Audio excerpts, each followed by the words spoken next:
आई love Mohammad, ये 3 अल्फाज आज इंडिया में एक सियासी और कानूनी बहस का मरकज बन गए हैं। ये पोस्टर्स उत्तर प्रदेश के जिला संभल की एक मस्जिद से मिले हैं। चचा क्या नाम हो? नाम ही ना हमारे थे।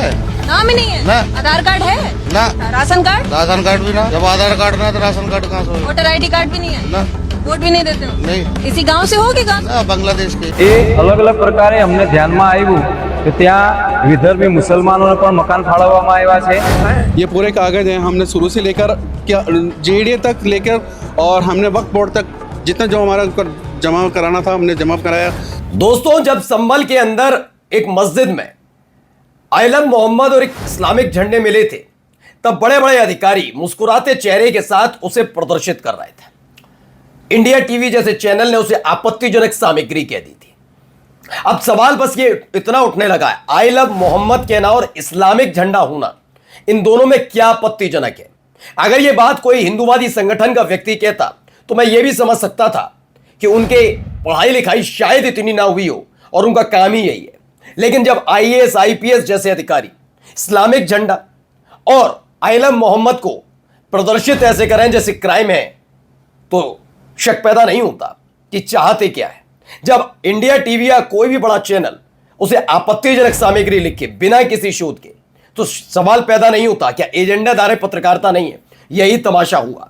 कहां हुआ, कैसे हुआ, वो आज आपको दिखाऊंगा कि माइक लीजिए, कैमरे की भी जरूरत नहीं, मोबाइल काफी है, किसी मुस्लिम बस्ती में घुसिए और वहां जाकर तमाशे करिए। लेकिन उसके बाद क्या होता है वो भी देखिए, कैसे हालात वहां पर पैदा होते हैं।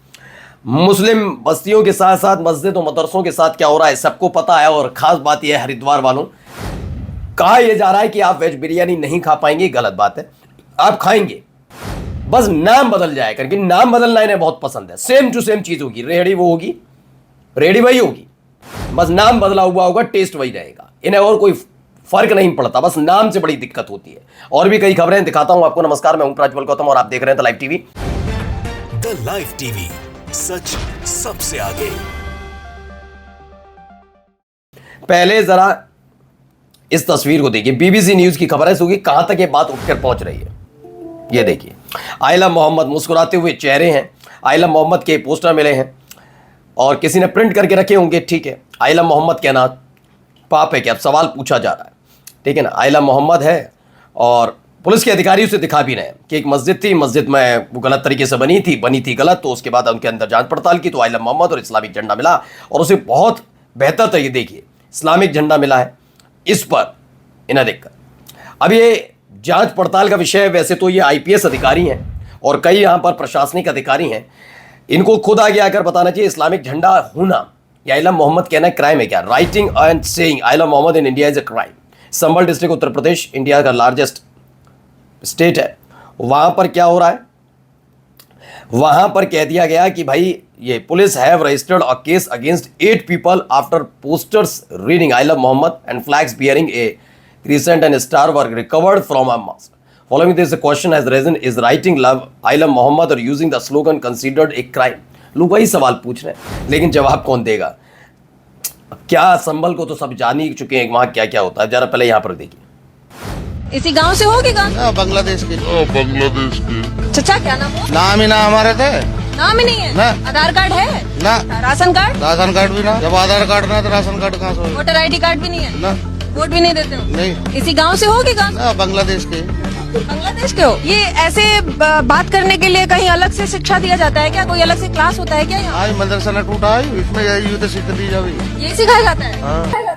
देखिए, बिल्कुल ऐसे ही बात हो तो ज्यादा बेहतर रहेगा इनके लिए, क्योंकि इनको गली गली चौक चौराहे बांग्लादेशी ढूंढने हैं, इनका काम ही यही, ठीक है ना। इस देश के अंदर इतने मुद्दे हैं, ये सवाल जाकर नीट परीक्षा में रद्द होने के बाद जितने बच्चों ने सुसाइड कर लिया उनके घर पर जाकर सवाल पूछो और जवाब फिर पाओ, वहां नहीं जाएंगे, इन्हें दिन रात यही करना है। अभी और देखिए यहाँ क्या अलग चल रहा है, यहाँ पर भी एक अलग એ અલગ અલગ પ્રકારે અમને ધ્યાનમાં આવ્યું કે ત્યાં વિદર્ભી મુસલમાનોને પણ મકાન ફાળવવામાં આવ્યા છે અને વિવિધ એરિયાના બીજા એરિયાના જે પણ લોકો જોવા આવી રહ્યા છે હિન્દુઓમાં એ પણ એક પ્રકારે ટપોરીઓ હોય એવા પરિવાર આવતા હોય એવું લાગે છે। એનો વિરોધ કરવા માટે અત્યારે અલગ અલગ સોસાયટીના લોકો અહીંયા ભેગા થયેલા છે અને देख रहे हैं क्या क्या बोला जा रहा है।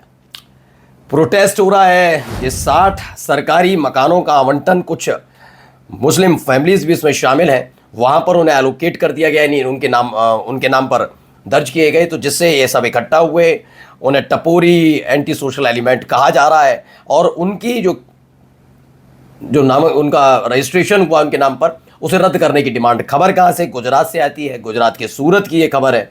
गजब, ज़रा यहाँ सुनिए यहाँ क्या कह रहे हैं। पहले इनको मकतूब की खबर है। ये हमने 1981 में हमने ये प्लॉट को लिया और इसके बाद हमने इसको बनाया, धीरे धीरे हमने इसका डेवलप किया। जैसे जैसे वहाँ से जनसंख्या बढ़ गई, क्योंकि वहाँ पे नंदपुरी एरिया में 1981 में ऐसा कुछ नहीं था, पूरा वहाँ पे ज़मीन थी और ऐसा कुछ नहीं। धीरे धीरे जैसे जैसे खेती होती थी, वहाँ पे नमाज भी आते, नमाज़ पढ़ते थे, और जैसे जैसे जनसंख्या बढ़ती रह गई, डेवलप हो गई हर चीज़। और ये मेरे पास पूरे कागज़ हैं इसके, हमने शुरू से लेकर पूरे कागज हैं, ये पूरे कागज़ हैं, हमने शुरू से लेकर क्या JDA तक लेकर और हमने वक्फ बोर्ड तक। तो जयपुर नूरानी मस्जिद के सभी दस्तावेज मौजूद हैं। JDA ने बात नहीं सुनी, सवाल उठा रही है मस्जिद कमेटी। अब जिस है देखिए यहाँ पर भी ये क्या कह रहे हैं, जरा इनको भी सुनिए। और खिदमत करता चला आ रहा हूँ।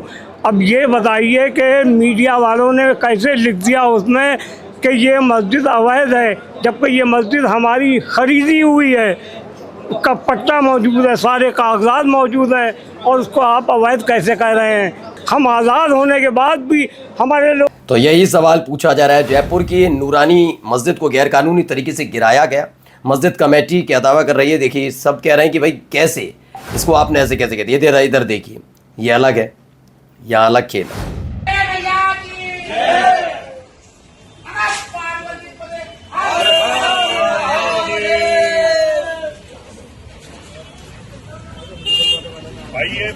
बिल्कुल जगह ठीक है, यहाँ पे फ्लैग चेंज पुलाव बोला करो, पुलाव ठीक है ना, क्या बोलना है? पुलाव बोला है। हरिद्वार में अब नहीं खा पाएंगे वेज बिरयानी, ऑर्डर करने पर मिलेगा पुलाव। ये एक नया, भाई कुछ ना कुछ तो चाहिए ना भाई। आप ये बताओ, जब कुछ नहीं रहेगा तो कैसे दिहाड़ी मिलेगी? कुछ तो नया।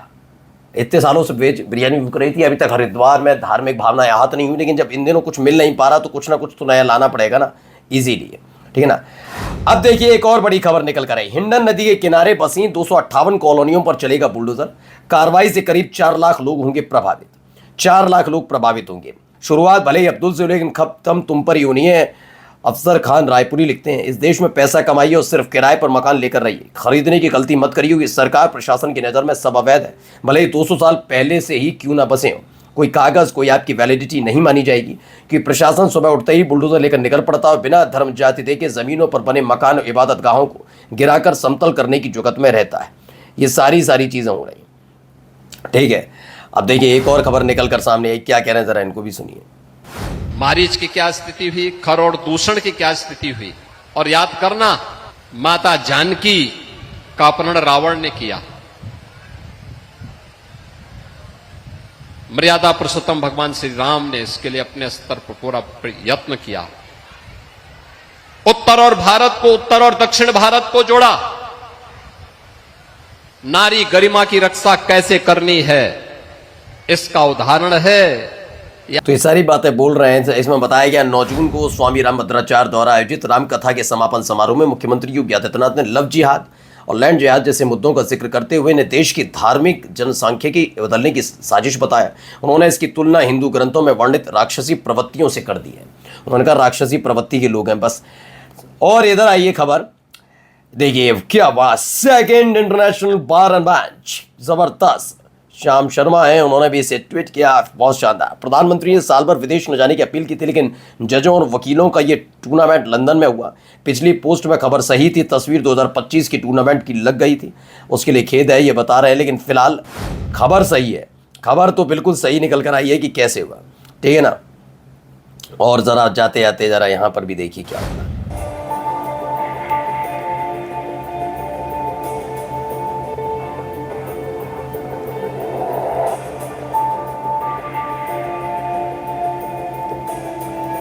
खबर क्या है? खबर वही इंडिया बांग्लादेश बॉर्डर वाला मामला है।